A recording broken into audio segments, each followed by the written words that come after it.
Ils essaient de fuir, mais jusqu'où pourront-ils aller?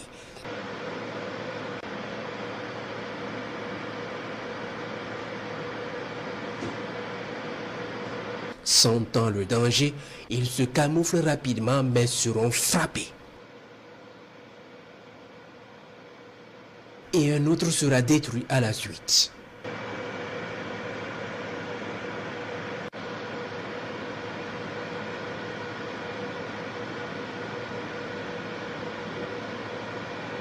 Les opérations aéroterrestres se sont aussi intensifiées ces derniers temps. Au centre-nord, une opération lancée par un commando des forces spéciales dans la zone de Taparco est suivie de près depuis quelques jours.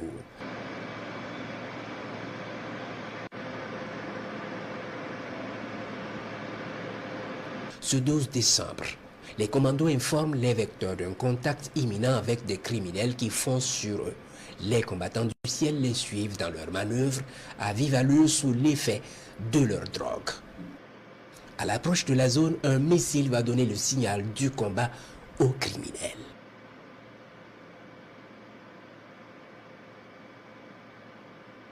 Mais ils ont très vite compris le danger qui les guette et c'est la débandade. Ils replient en désordre dans toutes les directions. Puis ce matin du 13 décembre, les criminels reviennent avec des renforts pour s'attaquer aux commandos qui les neutralisent depuis plusieurs jours. Les combattants du ciel approchent la zone et trouvent que les combats sont finis. Les commandos les ont matés copieusement et les cadavres et leurs motos abandonnés sont visibles depuis les cieux. Il est décidé de les poursuivre et d'exterminer ce groupe. Les vecteurs font alors suivre les fuyards jusqu'à Calamba.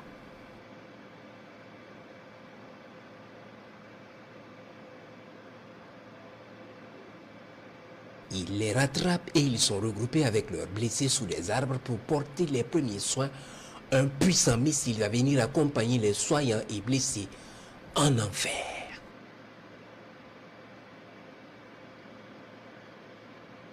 D'autres criminels cachés dans une maisonnette où il y a sûrement de la logistique vont être ensuite détruits immédiatement.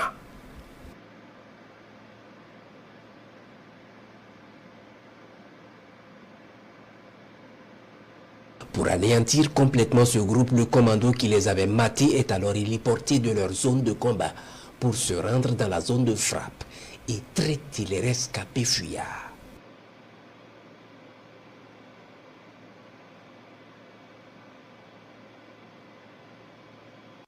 Ils ratissent et achèvent proprement le travail puis détruisent la logistique et rejoignent leur zone de combat.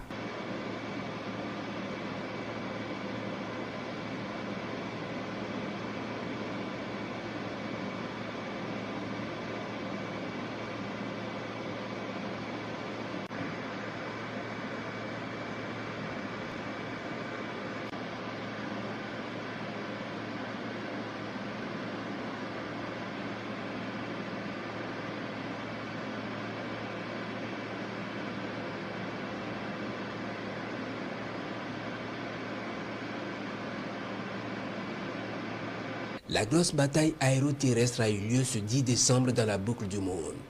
Il est 11 heures, lorsque les observateurs du détachement de Barani alertent les vecteurs aériens de plus d'une centaine de criminels à moto en mouvement dans la zone de Bomborokwi.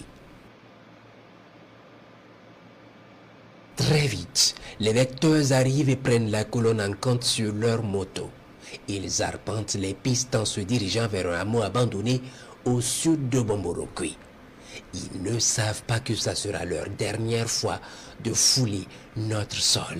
Ils sont minutieusement suivis jusqu'à leur destination sous des arbres et entre des bâtiments.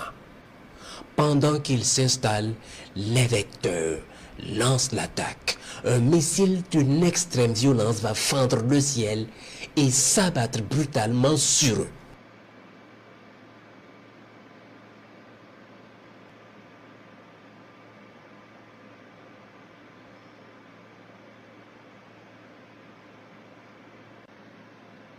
Puis à un moment donné, les rescapés viennent pour sauver leurs camarades blessés ou récupérer du matériel.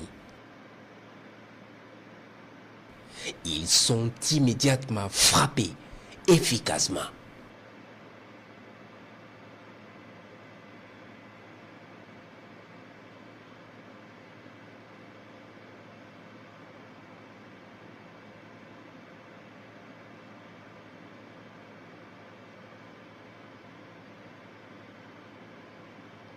Le 10e BIR en manœuvre dans la zone depuis plusieurs jours va lancer l'assaut sur la position.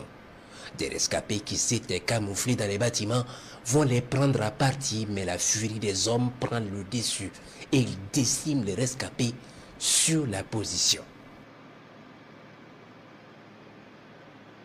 Pendant ce temps,